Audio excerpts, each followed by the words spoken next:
Hey there, home theater fans. My name is Todd with AV Nirvana. We're here live at Dallas, Texas in CEDIA 2022, and I'm standing here with Gary Dayton. Gary is with Marantz, and we are going to be talking about some of their awesome new products. They're gorgeous. Gary, what do you guys have for us? Here at CEDIA this year, we're introducing an entirely new line of AV receivers, processors, and amplifiers. It's called the Cinema Series. This model behind us is the Cinema 40. This is the top of the line for our new Cinema Series AVRs, but I think a big part of the story are our separates. Right. Yeah. So our new separates are AV10 and AMP10. These are the highest performance home theater separates we've ever produced. They come in above our Series and our AV8805. The AV10 is a 15.4 channel processor. AMP10 is a 16 channel amplifier, and they'll be the front end for an absolute top of the line home theater.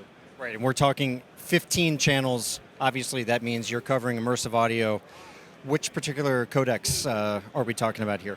So obviously we're talking about Dolby Digital, DTSX, DTSX Pro, IMAX Enhanced, and we're adding RO3D as well. Yeah, that's right. So the Pro version of DTSX, what does that mean in terms of what people will experience at home? This is just more channel handling, for DTSX. I mean, that's the big story, right? You can't introduce a new line of separates that can decode 16 channels or more and not be able to support that format. So we want customers to be able to leverage all the channels that are available in their soundtracks.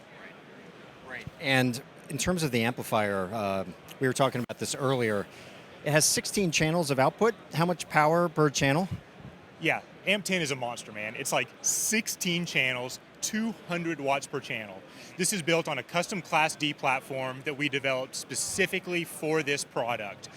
The output, as I said, 200 into 8 ohms per channel, but we can manipulate the channels as well.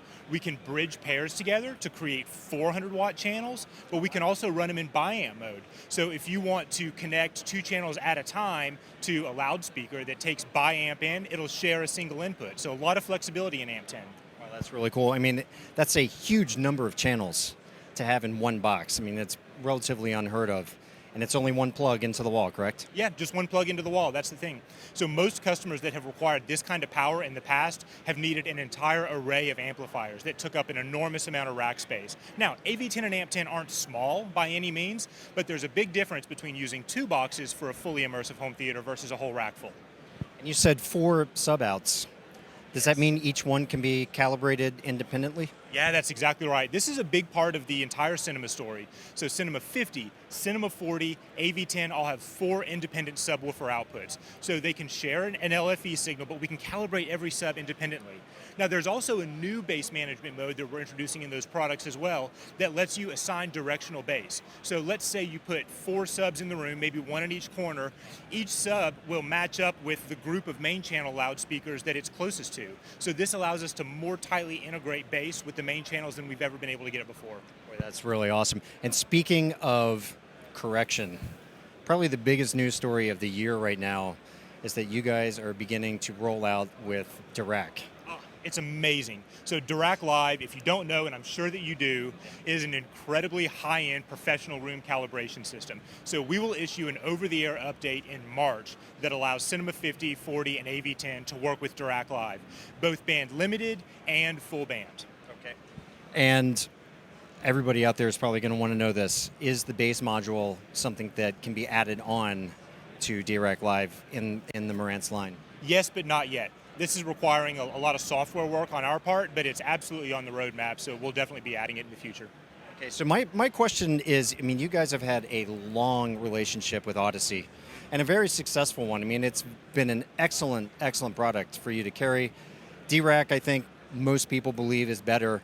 Does this mean we're seeing the end of Odyssey in Marantz gear? No, absolutely not. There's some significant differences in how the software processes room correction, obviously, but Odyssey is a very valuable partner for us. In fact, for the new series, we worked with them directly to make sure that Odyssey could individually calibrate each of those 4 subwoofer outputs. Oh, wow. We're going to continue to include Odyssey as standard equipment in our AV receivers at no extra cost. We're going to ship with the microphone. Dirac is an add-on. I think that a lot of us enthusiasts are probably going to buy Dirac, for our home use, but for the average customer, they're not. They're going to continue to use Odyssey, and that's fine. I think the biggest advantage for Dirac Live, though, is for our custom integrators who work with customers who maybe aren't as savvy as our audience here.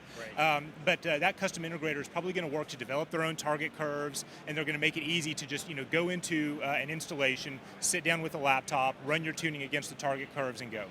Right. Well, that's really interesting. What is the cost for the Dirac Live add-on? So the pricing is not finalized yet, but our target is $259 for the band limited version, $349 for the full band version. And then once we get the bass modules introduced, we'll work on pricing for that as well. That's actually very good pricing. I was expecting it to be more in the $500 range. Yeah, I mean, it's going to depend on what microphone you buy. If you buy a U-mic, one like most of us, that's obviously only an extra $100. You may have one already if you've purchased one, for an existing AVR. But some people are going to go nuts and buy Sheps or something like that. So you can spend as much or as little as you want on this stuff. Right, yeah. Right on. And speaking of cost, for the flagship cinema models, what are we talking about there? Yeah, AV10 and AMP10, they're $7,000 US a piece. So for 14 grand, you get the full stack. Awesome. And they start shipping next year, is that correct? AV10 and AMP10 are available at the end of January next year. Okay. Cinema 50 and 60 will be available at the end of next month. And Cinema 40 will be available probably around the end of February next year. So it's a staggered launch, but I think that by launching with the middle of the line, the 50 and 60, this satisfies a lot of people who are looking to have a really top-of-the-line home theater for family coming in for the holiday season and that type of thing. But those of us with greater ambitions are going to have to wait a few months. Sure, yeah. And what I find interesting is the model numbers for the lower model is actually a higher number in the Cinema series, and it goes down essentially as you go up.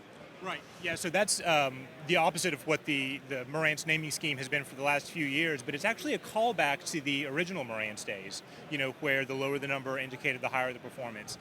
We wanted to simplify the naming because let's be honest, our model numbers were becoming a bit alphabet soup, and it's kind of hard. If it's hard for our sales guys to keep up with, it's hard for consumers to keep up with. Right. So the name of the series is indicated at the head of the product, and then the number just indicates where it is in the tier.